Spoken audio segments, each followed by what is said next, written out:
Welcome to the Rock is George podcast. I'm your host, George Dionne. Be sure to check out my new and improved website, rockisgeorge.com, where you can find all our social media and streaming platforms, as well as podcast episodes, knac.com exclusives, album and show reviews, and much, much more. My guest for episode 224 is solo artist Mark Farner. You may know Mark from his time fronting the highly successful and popular rock band Grand Funk Railroad. Mark is back with his first new solo album in almost 20 years, entitled Closer to My Home. He's also out on the road touring with Mark Farner's American Band. And here's Mark to tell you more about it. If I knew absolutely nothing about Mark Farner, how would you describe your music to me? I would have to say I am one of the founding fathers of funk in Flint, Michigan, influenced by the music that I was surrounded with on my AM radio to start with. You know, I mean, it was AM back then, buddy. And a lot of CKLW from across the river in Windsor, Ontario. Rosalie Trombley, God bless her, she was hitting us with some of that Motown and some of that R&B that is still in me, make you want to get up and dance kind of stuff. And so that is part of my current music. It's part of my past music, and it'll be part of my future music because I love it, man. I love to dance, and I love to have music in me that wants it encourages people. It wants people to get up and dance, especially the men, because the women have always been complaining, Brother George. They want to see more men on the dance floor. They don't want to just get out there and women dancing with women. They want the men out there. But the men are so afraid, dude, that they are going to look like some kind of, I don't know, fish out of water, but maybe a wounded tuna or something flopping around on the floor. But all we have to do is, as men, is focus our attention on those foxy, those hoochie mamas that are out there, dancing. You get locked into it. And if you let yourself go there, there is a freedom that comes with that men don't know about. A lot of men don't know about it. Now, us dancers, we know about it because we have interacted with it and we've mingled with that on the dance floor. And it's a good feeling. I think it goes back to tribal dancing, brother. It's part of, expressing yourself and allowing the spirit. There's love in there, man. It's not out of anger that we're dancing. It's out of love, man. We like what we're seeing. We like what we're hearing. So that's me. That's me. I'm in the groove, and hopefully, I'll be kicking that coffee table back out of the middle of the living room, and we'll be cutting a rug, man. My wife and I have been married 47 years, and we still do that. We still cut a rug, man. We'll turn on some Motown, R&B, and dance until we break in a sweat. Well, I'll tell you, you're in the groove with your new solo studio album, Closer to My Home. It came out back in November through Righteous Rock Records. Now, your last solo album was almost 20 years ago. What got you back in the studio? Well, Mark Slaughter and I were at the Rock and Roll Fantasy Camp in New York City. We did Howard Stern show together there and did I'm Your Captain. And at that point in time, Slaughter says to me, I'm going to send you some files. We were talking music, and I was playing this song that actually ended up on this album. It's called Oh Darlin'. And Slaughter goes, what is that? What are those chords that you're fooling with? Because I was just, warming up. I like to warm up before I get out there and plug in, make sure I'm still dexterity's sitting in there and I'm still able to do my thing. And I told him, what it was. He says, boy, I'd like to work with you on that. And this was, a few years ago. So I didn't even put two and two together. until he sent me some of his music, and he said, I want you to give a listen to this. And it was files that he emailed to me, but I play them on my studio speakers, and I'm going, wow, this, whoever produced this stuff is good, because I could point to where the guitar was coming from, where everything was in its place. There wasn't any of this stepping on, in the stereo mix. It was just so beautiful. And rather than to type him back, an email response, I picked that phone up. I did the old fashioned thing, and I called him. And I said, dude, whoever produced that stuff, they had it together. He said, that was me, Mark. I said, you produced that? I didn't know you could produce like that. He said, yeah, I produced it. And I want you to know that I would like to use my talent as a producer on your next stuff. And this was music to my ear. I'm telling you, I'm always writing. I've written a song. Last week I wrote a song. I think it's a hit. Every one that I work on, if I didn't think it was a hit, why would you work on it? So that's how we got together. I mean, that's what actually kicked it off. Because I didn't know that I was going to be doing a studio album. It wasn't planned until Slaughter said, hey, I want to do that, and you can come down to my studio, and it won't cost you anything. Wow, that's better music yet, man. That was music to my ears, that he wanted to produce me, but to tell me there's no charge. He's a brother. He really is a brother. He respects me. He doesn't respect what has happened to me in the music business, but it's okay. It's like I let that stuff go. I let all the negative stuff go, because I want to focus on the positive, the love, because people need the positive now. We need a shot of positive. Oh, there's a song in that, brother. A shot of positive. Oh, yeah. Well, I'd say your latest single is about letting the negative go, and you co-wrote it with Mark Slaughter. It's called Anymore.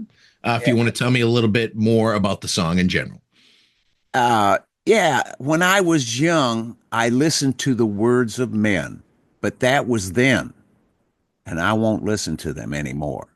They told me things I should believe, but all it did was make me grieve. So I won't listen to them anymore.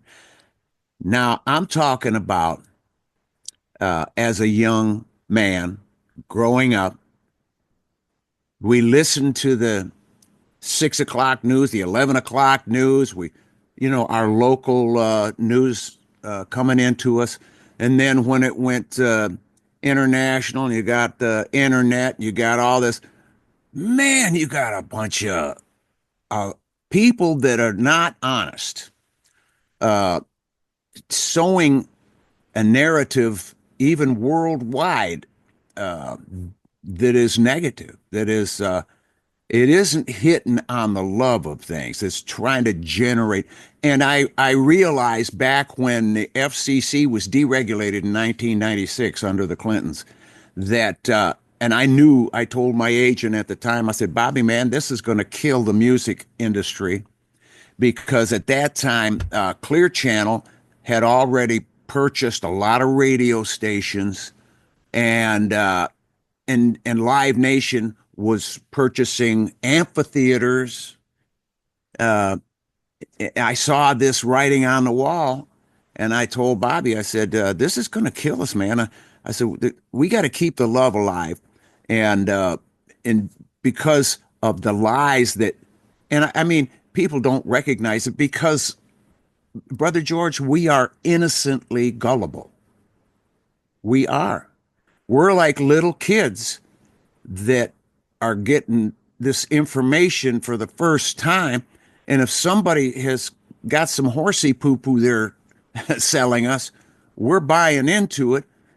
And don't you know that it is the nature of the human being that once we believe and once we buy into it, we take the bait, hook, line, and sinker.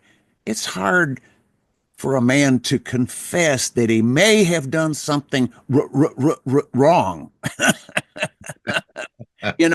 The pride. It's just a pride. Uh, and I think because I can see, I saw past this back then, and that's in '96 when it was deregulated, and it's gone kind of downhill since then.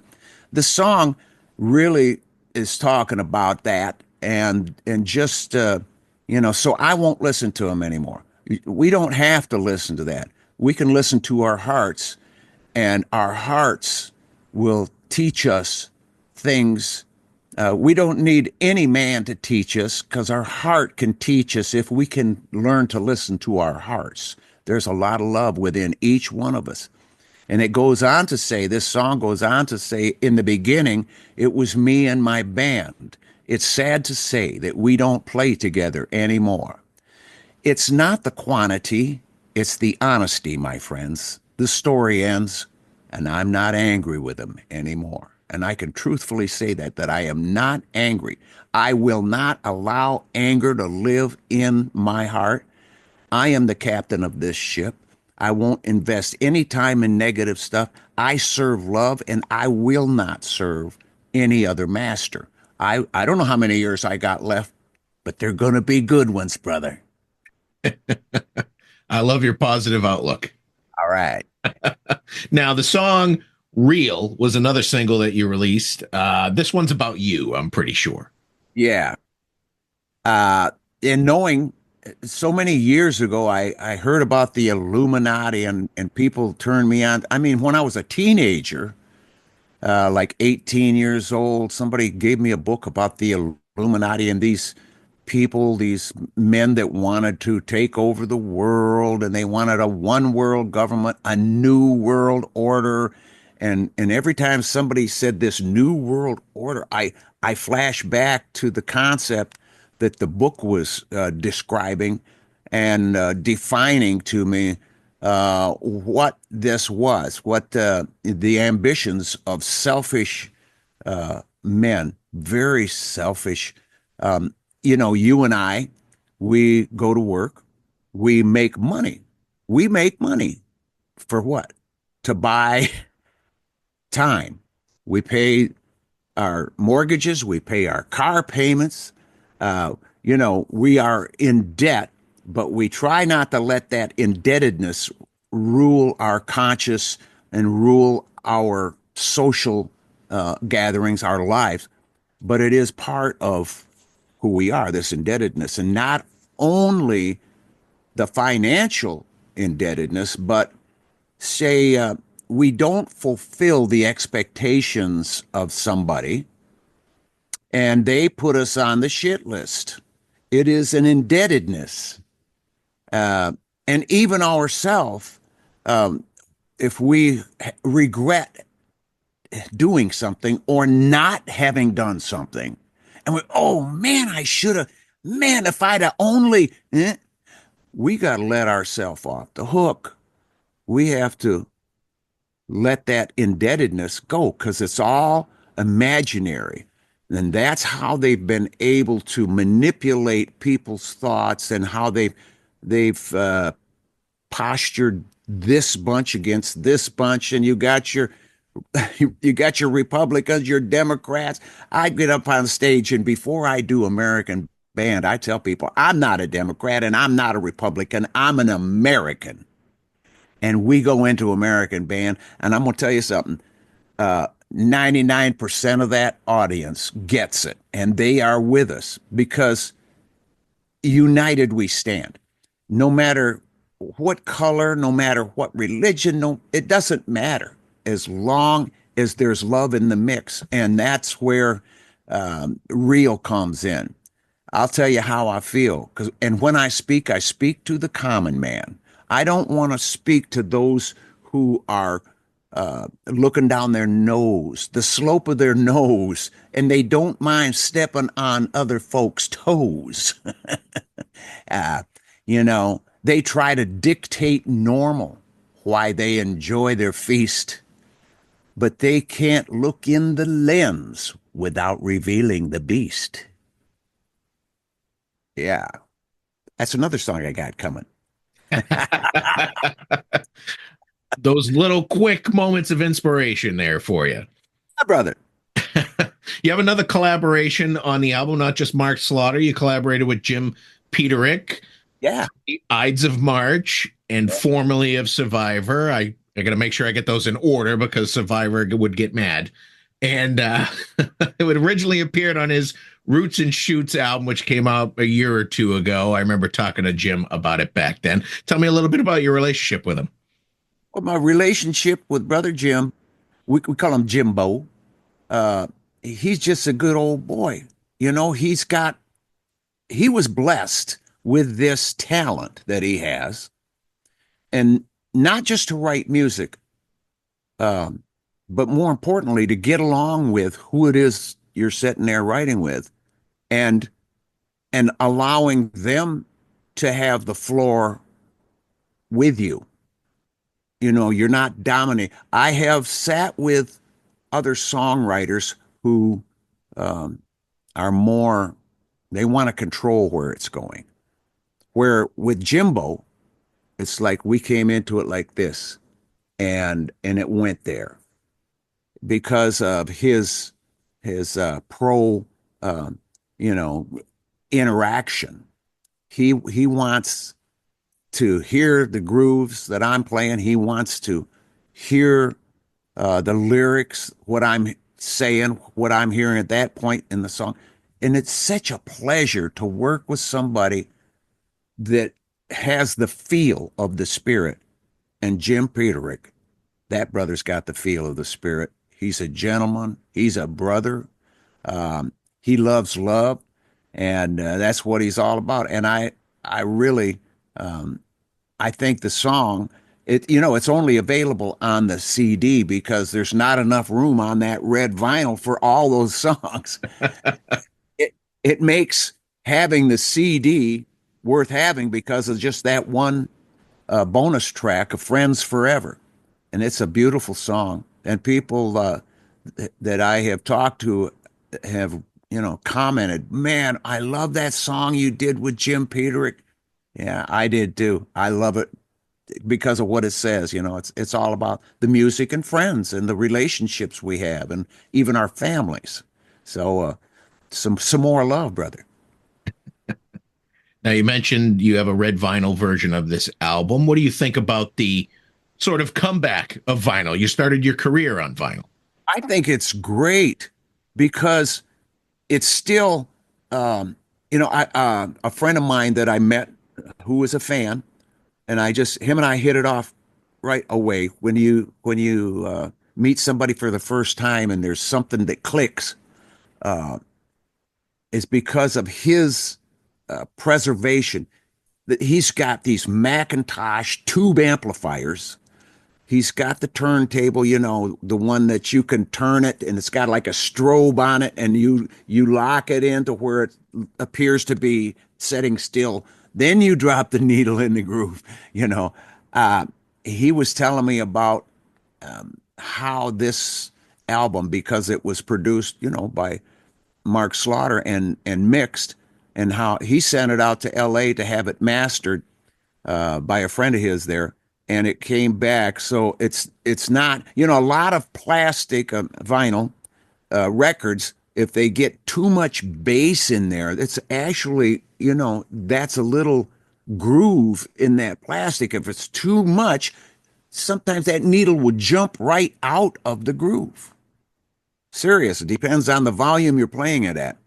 But my friend who has this, Rick, he says, man, that is a fine album. That vinyl is fine. He says, and it's not that thin crap either. He says it's good, nice heavy vinyl, and it's playing so good, man. He just keeps calling me up and thanking me every time he plays another song. It's like, oh man, this was killing me, Farner. You have a bonus track on the album to commemorate the 55th anniversary of I'm Your Captain, Closer to Home. Yeah. The Closer to Home album came out back in 1970. Sometimes re-recording past material is a gamble. Why'd you decide to do it beyond the anniversary point? Well, brother, I've been playing in the old school standard American standard, which was A432.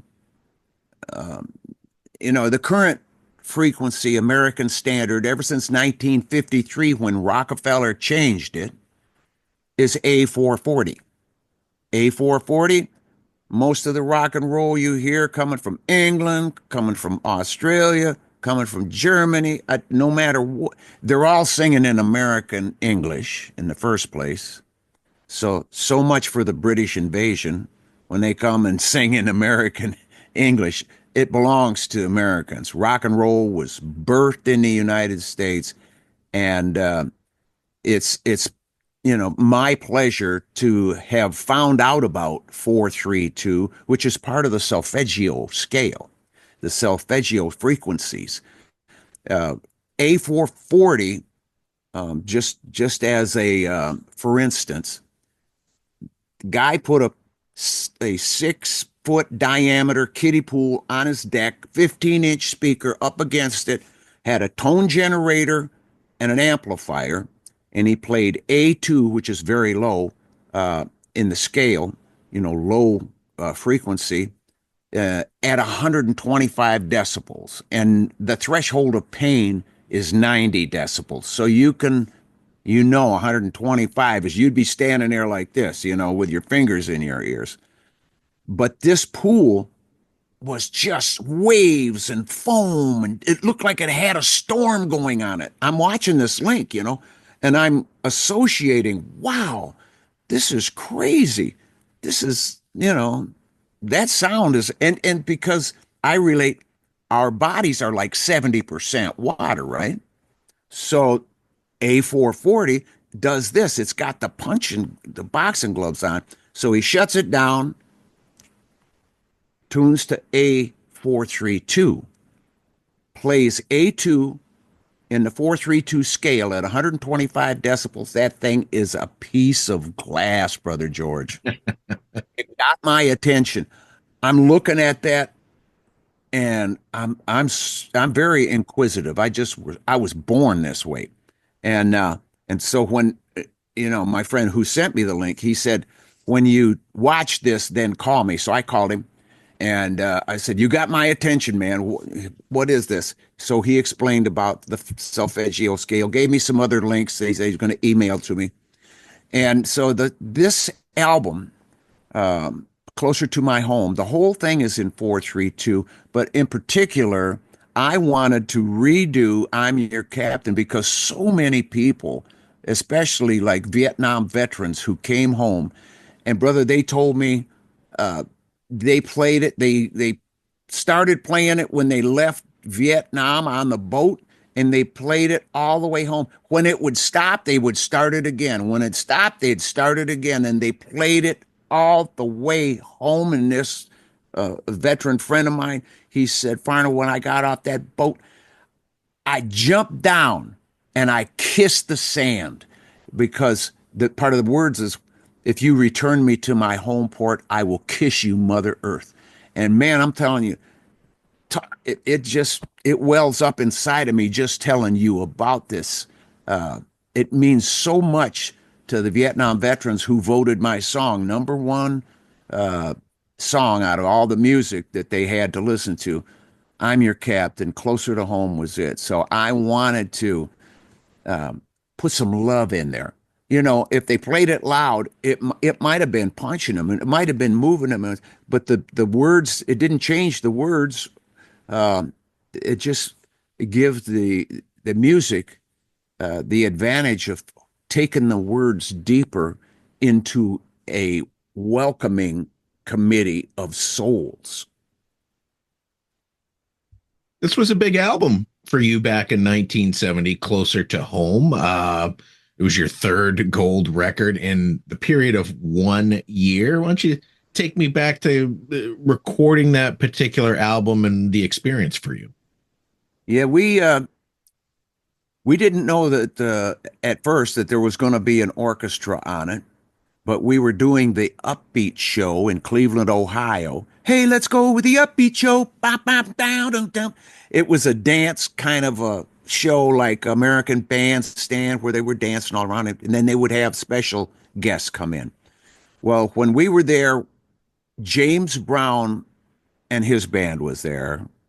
Otis Redding was there. Mitch Ryder and the Detroit Wheels was there. And it was good. There was a lot of creative energy and a lot of, those were guys that I listened to. I'm going, oh my God, we're going to watch them play because they played live. Anyways, the song or the band leader, he was Tommy Baker. He was playing. He had a mouthpiece that came out of his trumpet, and then it went up on a 45. So he was like, like this kind of unique guy. And man, he could play that thing. He could play up a storm on a calm day, man. I'm telling you, that boy could play. And he comes over, and I'm showing David Spiro, who is the son of the owner of the station, Herman Spiro. And David, he had one of these wind up 8mm, no sound, but just, the spring made it make a movie, 8mm movie. And he was always going around getting everybody. And he says, I was playing I'm Your Captain. He says, what's that song, Mark? And I said, it's one of the new songs that's going to be on our next album. It's I'm Your Captain. And Tommy Baker, the band leader, came over and he says, man, he says, when you get to that part, Mark, he says, you got to play it over and over and over because it's the outro. I'm getting closer to my home. He says, when you can't play another bar, give me 10 more. I'm going, okay, man, you got it. He says, I'm hearing it. When you're playing it, I'm hearing the violins. I'm hearing the oboe. I'm hearing the flute.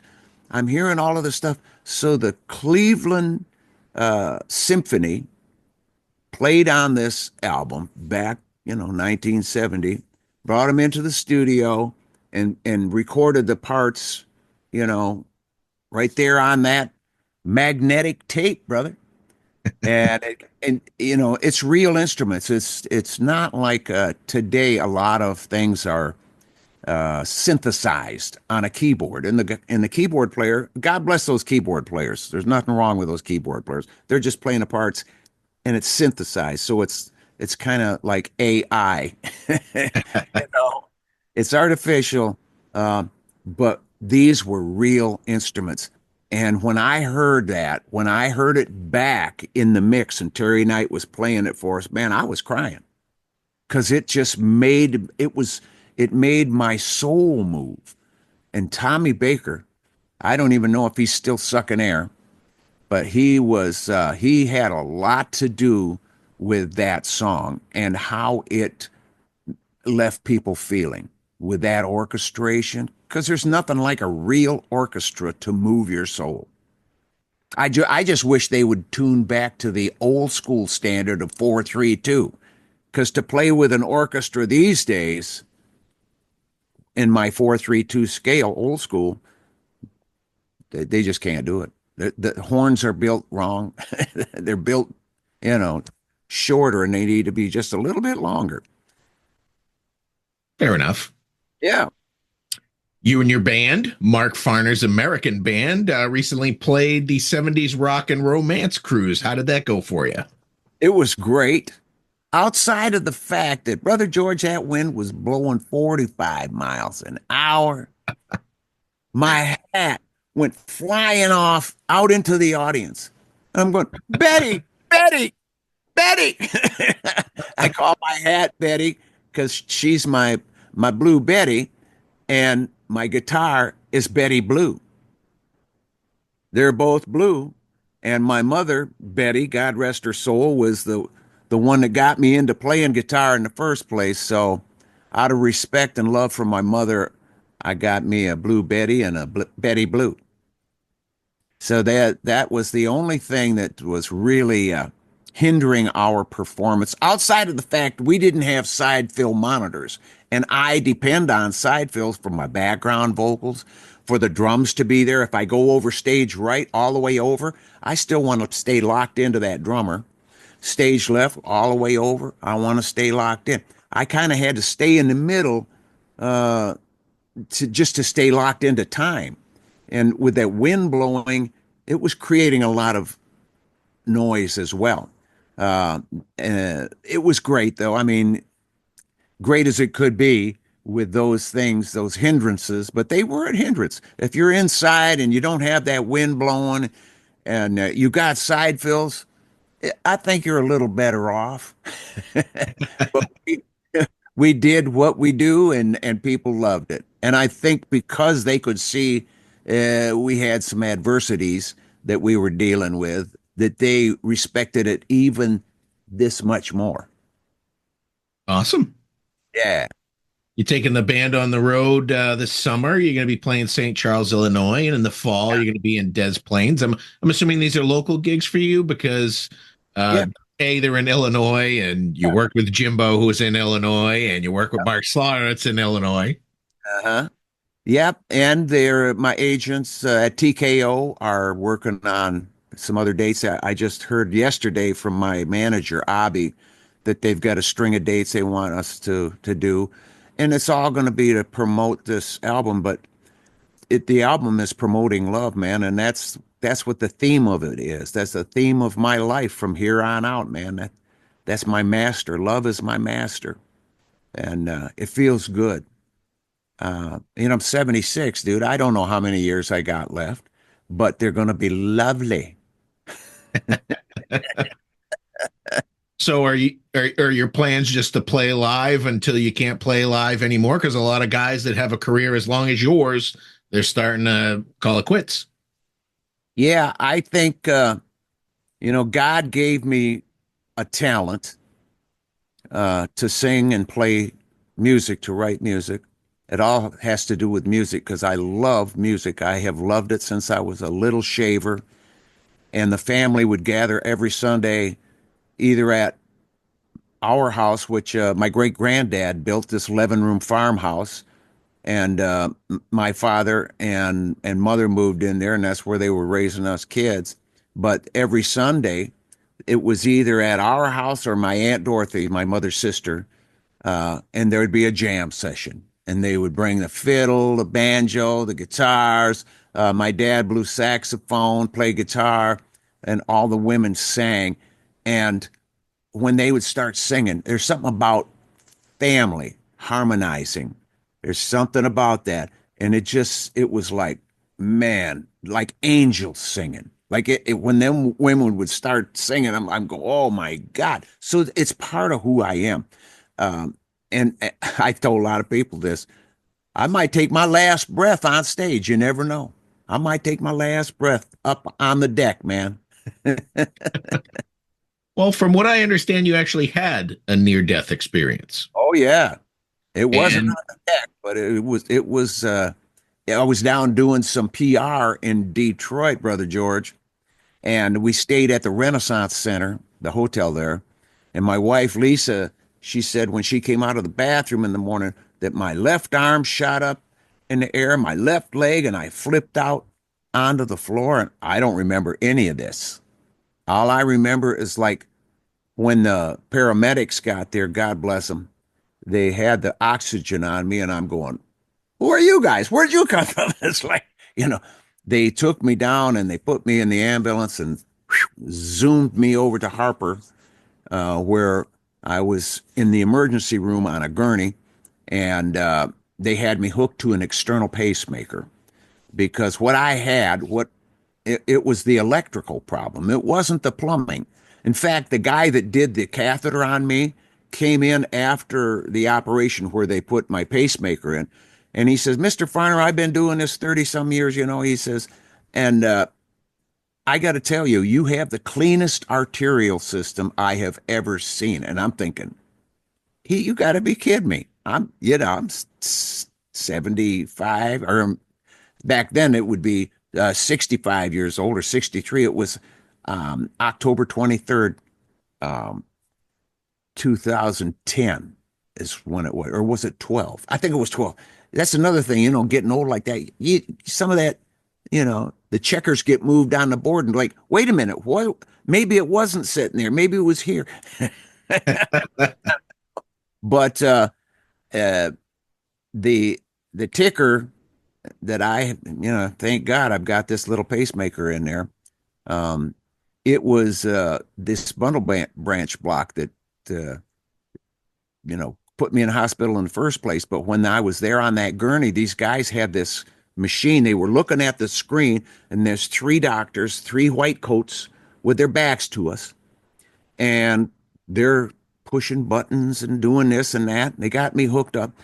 And all of a sudden, wham, it was like they hit me with 240 volts, man. I mean, I went backwards. I went into these convulsions, and my wife came running over, and she's going, "What's the matter, honey?" And I said, "They're plugging me right straight into the wall." I said, "They're fixing to kill me." And when I said that, I was gone. I died in that hospital. And on the other side, because you don't die, the body dies. You just separate, because this life that's within us, this spirit that's in us, it is eternal. From my personal experience. Because when I got on the other side, in that tense of being, all things. All things. I'm talking about on that side, brother, I even knew the purpose of these life years, why we were here. Because that was like a big question of mine. All the time I was here prior to that experience, I'm thinking, what the hell are we supposed to be doing here? Why are we here? What is the purpose of all this? And I knew over there, but I couldn't bring that information back into the bone suit when I came back. It happened again. I died again. And the last thing I remember, this doctor standing there, he's got these paddles in his hands. He looks at my wife. He says, "Look, we got him back twice. There's no guarantee we'll get him back if he goes again. We got to get him to OR now, stat." And when he said stat, it was like MASH 4077.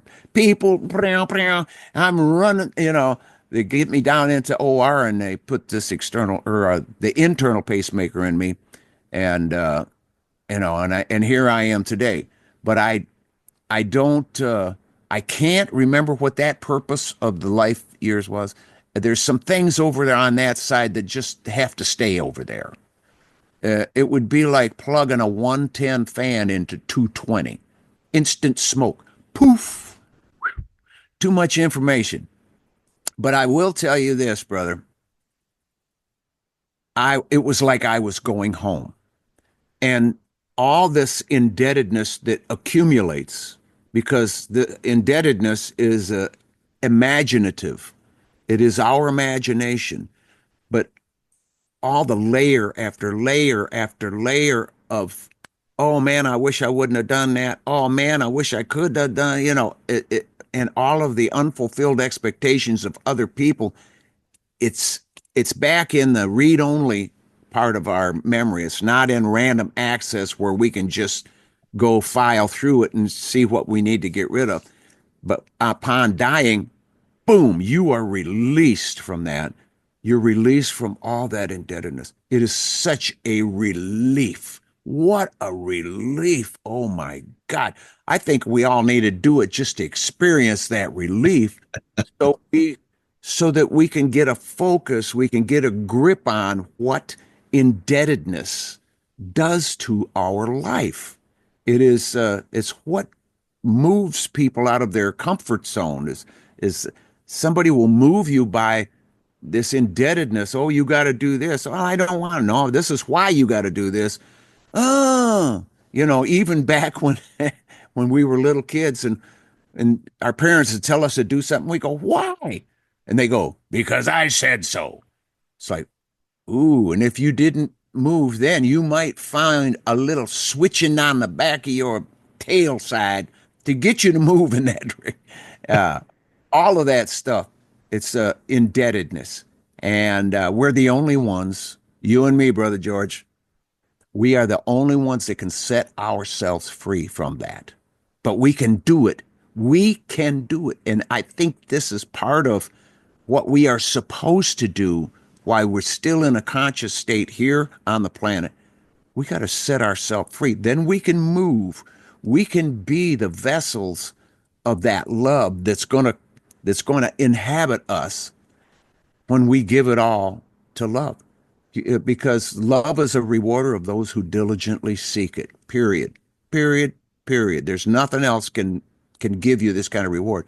And when we do good things with our life, we do good things for people just out of our heart. We're not expecting anything. We're not even driven even by knowing that love is the rewarder of those who diligently seek it. That's not the reason that we give, is so that we can get.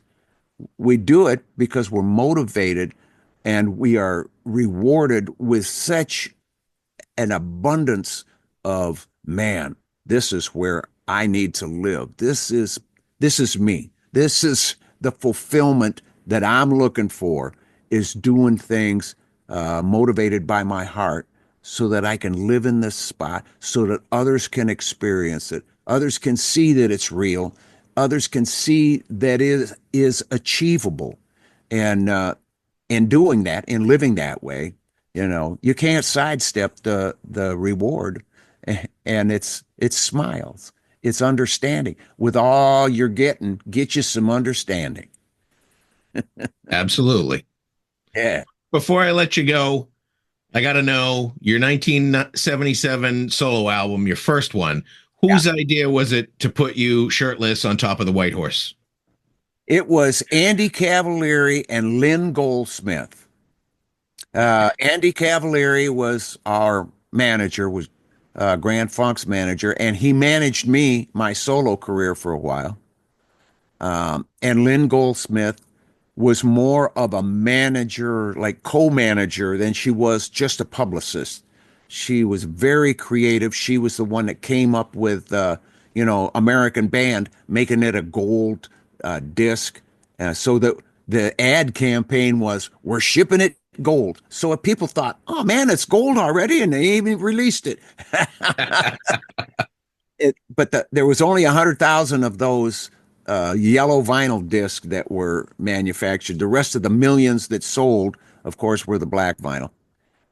But that horse was inside of an arena. It was cold outside, man, when we were taking the pictures. Drove up in the limousine, and I'm in there with a jacket on, and I know I'm gonna have to take that off. Well, inside the arena, they had this like infrared heaters that were run by gas, so it wasn't bad. And I love horses. I had international grand champion paint Pinto horses in 1975, 1976. So I'm very familiar with it. And I do like the Native American horses, the patchwork. Well, those are all the questions I have for you today, Mark. The new album, Closer to My Home, is out now through Righteous Rock Records. It is fantastic. I'm glad to hear you on recording again. I'm glad you're out there doing your thing with your band, and I want to thank you for taking the time to tell me more about it all. Thank you, brother. Good to be here with you. And by the way, if anybody hasn't told you so far, you got a great radio voice, dude. I have heard that before. Thank you. I appreciate that. But it's probably the microphone doing that. Well, I'm telling you, if you didn't have it to start with, that mic ain't going to do you any good. Well, I appreciate that. All right, Mark, I'll see you down the road, I'm sure. All right, brother. Take care. God bless. If I don't see you in the future, I'll see you in the pasture. Once again, I want to thank Mark Farner for coming on the Rock is George podcast. Be sure to check out his latest album, Closer to My Home, out now through Righteous Rock Records. Head over to your favorite music streaming platform, take a listen to the album. If you like what you hear, buy a physical copy. For all things Mark Farner, head over to his official website, markfarner.com. I also want to thank Melissa Kusarik of Moxie Publicity for making this interview possible. You've been great. I've been George Dionne. Discover your next favorite artist on the Rock is George podcast.